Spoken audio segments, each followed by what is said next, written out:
Hey everyone, what's going on? Welcome to the next episode of Dan and Northernlion Plays Hearthstone Badly. What's going on, Ryan? How's it going, Dan? Hey, it's going okay. I'm just trying to reel after that last game we recorded and want to bounce back and do the right thing. Well, it's been like 5 days, so I'm expecting Rat Pack Hunter to have taken over the ladder at this point. Well, that's the thing. Like, I don't want to default back to Hunter. Like, I know you default. What do you default to, Mage? That's tough. That's a tough decision. I don't know. I mean, Shaman is my most used class, but only because when I started playing semi-seriously again, it was like a guaranteed win. So I think my Mage is probably my favorite class, yeah. Why? Because Or Warlock. I like Warlock. So your back's against the wall. Someone's got a knife to your jugular and says, "What's the one class you're gonna play?" If I had to play in a game to keep myself alive, Yes, I would play Pirate Warrior right now. But probably Warlock, because I think like Warlock, it's really easy to mess up most mage decks. You gotta like, get the lethal going in your head, Rain Man style at like turn 3. Do I use the spell now or do I save it for when, Emperor Thaurison comes out? And it's a nightmare. I do have to say, we were talking about it briefly. I watched Raynad play for like a couple minutes on Twitch, and he was like thinking 4 or 5 moves ahead, which I can appreciate that, but it's hard for the casual player to follow, at least for me. I don't know, was it for you or you get that stuff? No, I don't really get that stuff. Like I think maybe like a turn ahead, but then like unlike chess, it all depends on like your draw as well. So, there's too much RNG for me to invest that much into looking ahead. At that point, I'm like, the game has become work. But I respect the people who do that. Yeah, I feel like you have to know every single card. Well, that's the thing. Like, not only do you know all the cards, but you know like what's played in the meta, what's popular, what's not popular, and it's too rich for my blood. But I feel like that's something you'd be good at. I played chess for a while, so. Wait. What do you mean you played chess for a while? I was like a, semi-competitive chess player in my youth. What? Bobby Fischer? What does that mean? Not Bobby Fischer, no. But what does that mean? Here we go. What do you mean? Like I played in regional tournaments. Like how old? Like as like a 3-year-old? You're out there like No, like 12, 13, 14. And how did you get into that? I just was an only child. So I played a lot. What did you lock yourself in a room playing 5 games a day for 3 summers? Basically, not 5 games a day though. Try like 20 games a day. Like would you play against someone or yourself? Or would you play what was that old PC chess Chessmaster. game? Yeah, with the old guy with the beard on the front and the hood. Yeah, he was the Chessmaster, man. Wait, so how did you get introduced to chess? Because you don't just go, I want to pick up chess one day. I think you do. But someone has to introduce it to you. I don't know if that's true. So you're telling me as a 12-year-old kid, you're just like, hey, take me to Toys R Us. Well, I want to buy a chess set. No, it's like recess, but you're snowed in. So your teachers are like, just go to the gym, grab some board games, you play some chess, Go to the gym? So you weren't like a dodgeball kid? We didn't get to play dodgeball in the gym at recess. That'd be a liability, man. They were just like, just go sit down in there. Wait, I just want to table the chess talk for a second, but I want to come back. Yeah. You never played dodgeball in grade school? I did, but not during snowed-in recesses. We played dodgeball. Did your principal play? Probably not, no. Really? Yeah, did your principal play? Yeah, our principal played against us. That sounds like he's got, like, some demons that he needs to get out. But you can understand, like, if you were working as a school administrator, you're like, sometimes I just want to bop this kid in the face with a dodgeball. Yeah, for sure. He's throwing his crackers into the garbage can, making all the other kids angry all the time. That was one of my favorite things to do as a teacher. But anyways, so chess. So you pick it up. Did you buy a set or did you play it online or something or on the computer? All of the above. So you first bought a set. Probably, yeah. That sounds familiar. Okay, and then you're like, oh, this game's kind of cool. Move some wood pieces around and. Yeah, that was definitely the best part of it. Well, did you play like a game a day with a parental unit or something? I did for a while, but honestly, and this, if I ever have a kid and teach them chess, it'll happen to me too. The young brain is just so malleable and sponge-like that after like 3 months of playing chess with my dad, I beat him like 98% of the time. So then it's like, what do you do? This kid's so hungry. So, there's like a chess club in my hometown that met once a week, go play in tournaments there. Played a lot online, read a lot of books, memorized the Sicilian defense. So you're talking like this isn't like, hey, this is I'm brewing cold brew coffee at home as a hobbyist. You're like deep in. Yeah, it was deep. Wait, what's the Sicilian tongue twister? The Sicilian defense is when your opponent plays king pawn to e4. You're playing black. You go, I'll just hit you up with a c5. So or what is it? I can't remember how the grid looks in my head right now, but it's something like that. Wait, tell me about this local chess club. What would you like to know? Is it like all ages? Are you playing against like Grandpa Joe and Aunt Georgina? Adults, teenagers, young children, senior citizens. Did they have a ladder, much like in Hearthstone? Like, could you go up to a guy and say, "I want you"? You might not know it about chess if you don't play, but there's like a central ratings body. The same way you have like an ELO or an MMR in like League of Legends or Dota, you have that in chess. So like back in the day, you'd play tournaments and they'd like write the results on a piece of paper, mail it into the Chess Federation. They would run it through like their punch card computers, and then it would be like, okay, your rating goes up like 70 points. So in 6 weeks, when the new issue of like their magazine came out, you'd get it and flip to the back and be like, oh yes, like my rating went up to 1730. So that's like the early ladder days for you. It was the early stoking of the competitive influence. So this would be like a bi-monthly magazine or something you'd get? Exactly. And it was nationally, or was it? There's a national one in like every country, and then there's international ones as well. So if you beat like a big timer, you jump up like 500 steps or something? Well, you jump a lot, yeah. I think the maximum you can jump per game is like 30 points or something, which I guess is like you don't have a concept of to begin with, but you get the idea. So you're a younger kid in the mix. Right, correct. Do you have like a keystone memory or a victory or a loss or something that happened? Yeah. I in my local tournament, which is actually like people will travel to go to these tournaments because it's a good opportunity to beat people who are bad and get ratings. Get a higher rating, unfortunately. I like really outperformed what I was expected to do, and I tied for second in the youth division. And I won like $70. And I bought Tony Hawk's Pro Skater. Tony Hawk's Pro Skater 4, sorry, to be specific. So, what's the furthest you pushed your chess career? Like, how far did you make it? I was rated like 17 or 1800 at one point, which was pretty good. 17 or 1800 in where? Well, in Canada. That's pretty impressive. The average player, statistically, is around 1500, so. Wow. The average competitive player? Ooh, so I confused myself there. Are there pro chess players like there's pro MTG players, or there's not much money in it? There are a few. Internationally, there's more, but in Canada, there might be like 3 or 4. Do you ever think like if you stuck with it, you could have? I'm glad that I didn't.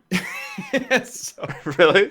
Yeah, it's not a glamorous. It's not really a glamorous job, I think.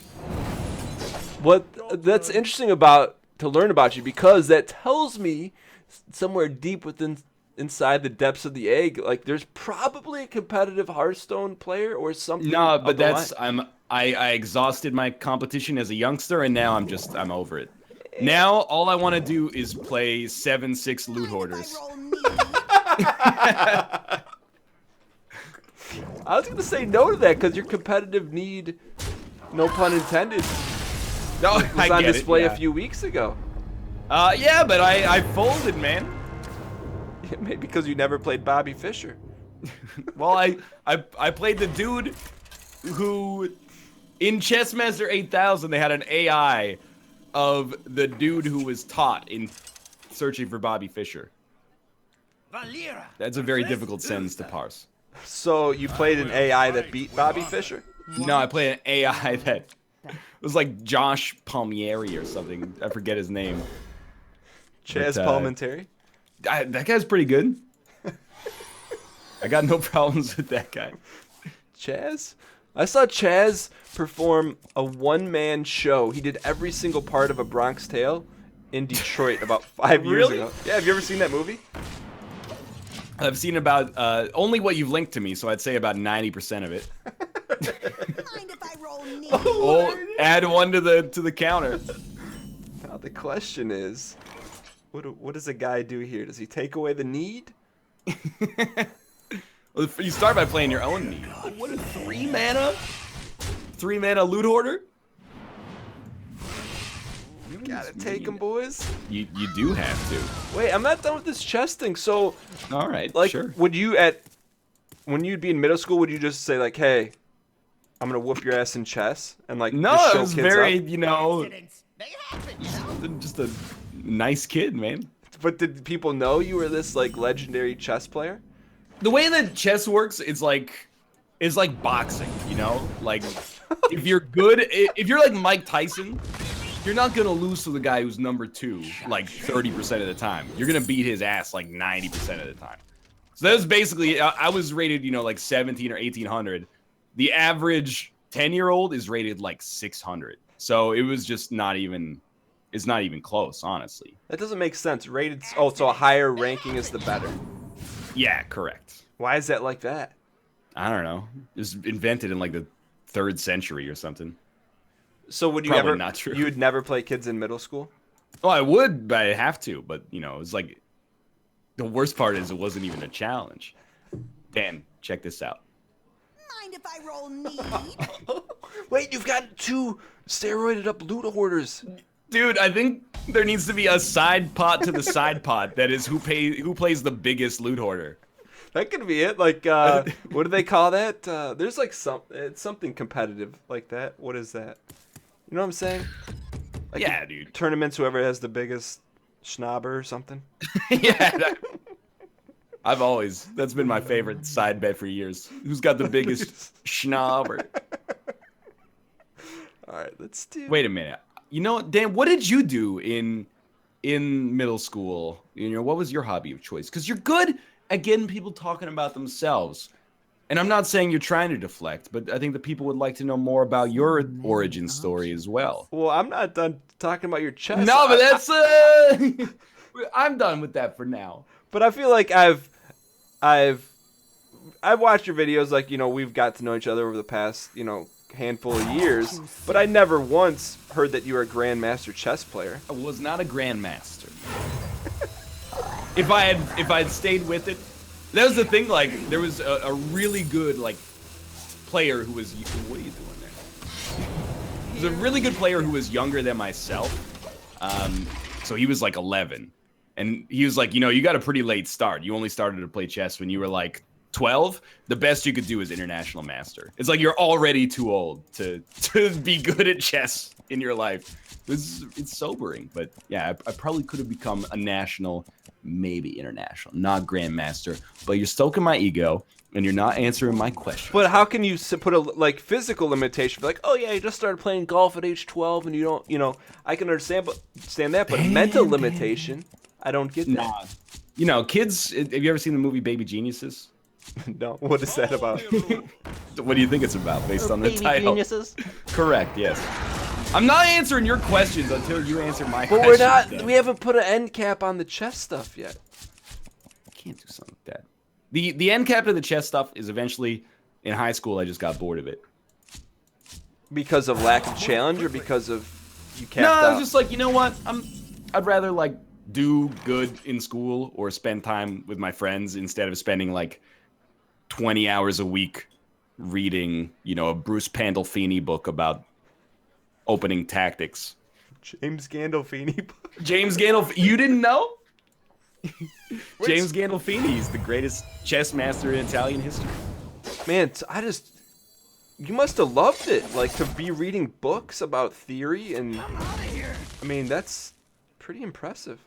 Oh, it wasn't theory when I had it. It was practice. Do you feel like that was your first love? Yeah, I would say without a doubt. I'm not being a smartass. I'm being serious. I know you're not being a smartass, no, but I am. No, I would say that it's not my first love. Here we go. Your first competitive love? Sure, why not? Now you're just patronizing me. I'm not patronizing you. I don't know how to answer these questions. Have you ever competed at anything at that level prior to chess? Why? You see, he's getting so specific with his questions. But the thing is, you just want to answer them. Yeah. When Dan asks you a question, you just want to give him the information because he sounds so genuinely interested about it. Well, I was gonna say, you know the secret to that? I actually want to know, like, where did you build model cars or launch rockets and launch it like 75 meters higher than everyone else? Because I'm sure there's something. Because you don't have like a mind like yours, and you just, oh yeah, I sat back and watched Seinfeld all day. Well, that in my teenage years, yes, but you know you're so good at getting these stories from like my childhood that I forgot. In kindergarten, I won a reading competition. I knew it. Exactly. I don't know how he does it. But in kindergarten, I won a reading competition. That was like, wait, you know, who can read the most books, and you kept track of it on like a piece of paper.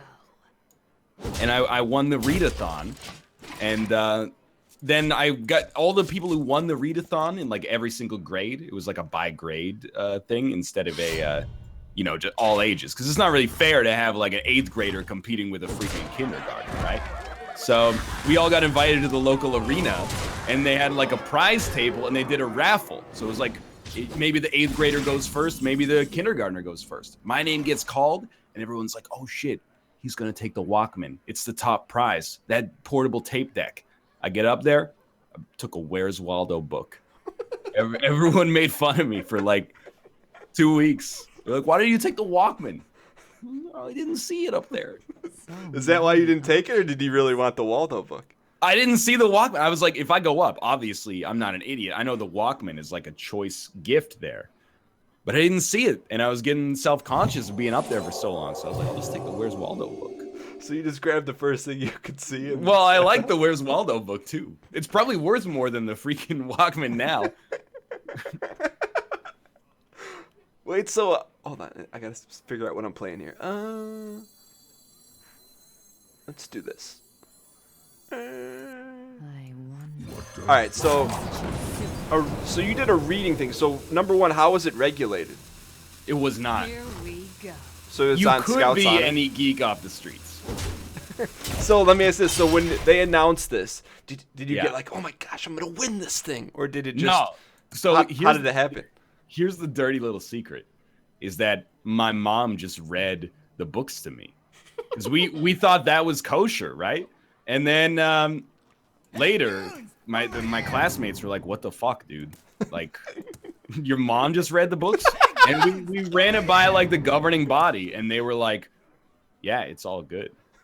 Because how old were you at the time? You were in kindergarten? I was 4. They're not going to take a kid's Where's Waldo Yeah, book. exactly, right? So they had something similar to that in my grade school, and they might have had it in Canada. It was called Book It. Have you ever heard of that? I've heard of it, yeah. Do they have it in Canada? I don't think so. We have like book orders where you get like a catalog, and you're like, I want that book, and you mail it in. But you don't know what Book It is then? I mean, isn't it like you get like stars when you read books, and then you can redeem them for Pizza Hut personal pan pizzas? Yeah, you know. Pizza Hut had its fingers in all sorts of pies back in the day. I'm not sure I want to explore the dangers of what you just said, but yeah, it used to be able to, you could read books, and then I think Friday or every other Friday, you get to use it, or you get a ticket to get free pizza. Yeah. So, like the first month or so, you're like, oh yeah, I'm going to read all these books, and you read books, and then like month 2, you're like, I want the pizza,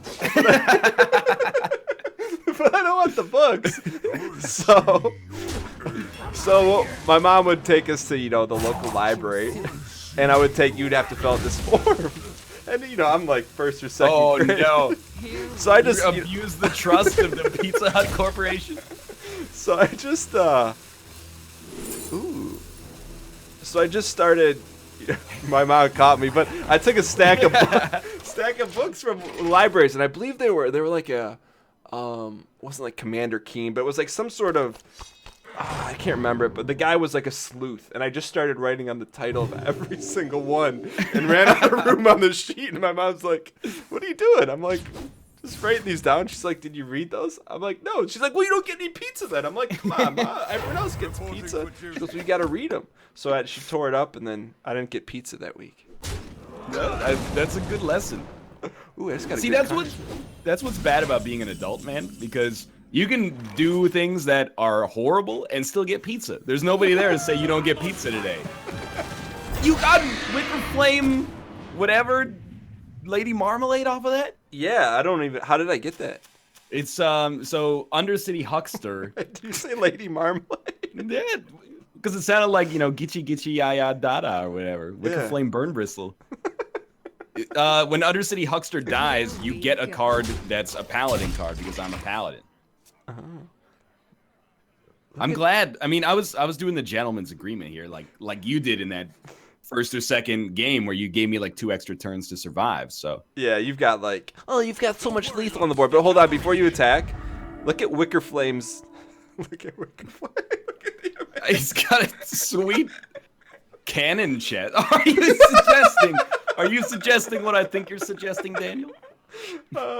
It's not coming out of his chest. I feel like there's a good hashtag in here, like Hearthstone dicks or something. Wait, look at that. The irony. You play an Iron Knight when we learn about your Bobby Fischer story. That does remind me of the Ivory Tower. Would I say iron?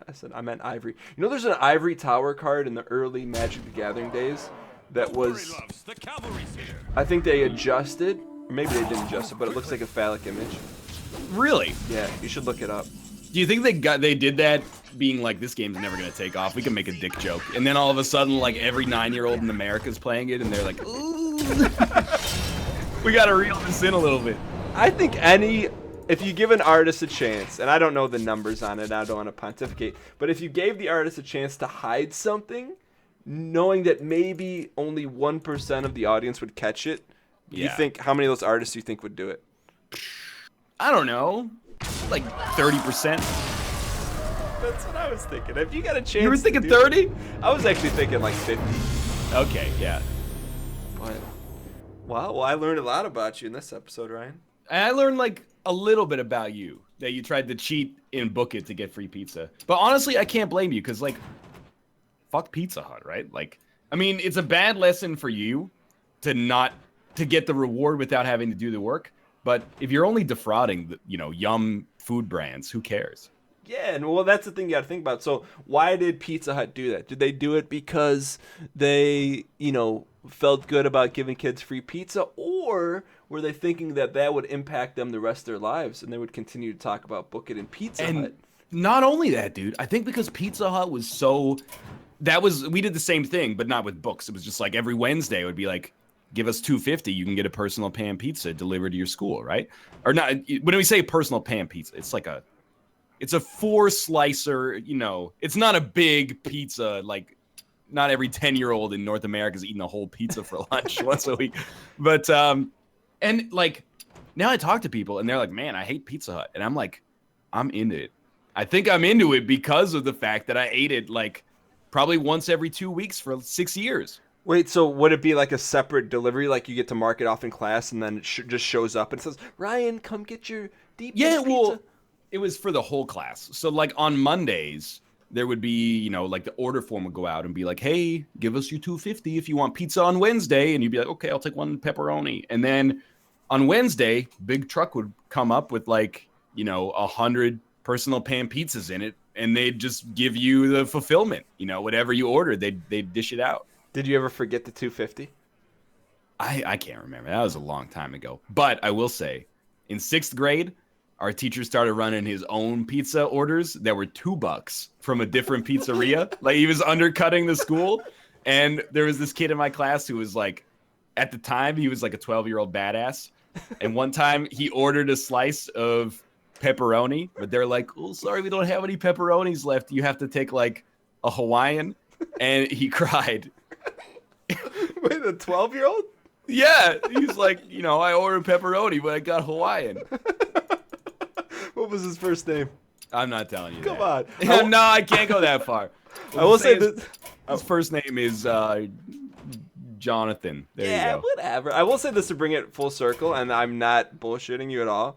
Like, if something like really good happens, saying whatever, and I need to celebrate like a dinner, and my wife and I go out, like if it's a really really special dinner, guess where I want to go? Please don't say you're going to Pizza Hut. I swear to God, like yeah, we'll go, but we'll go and we'll sit in the restaurant.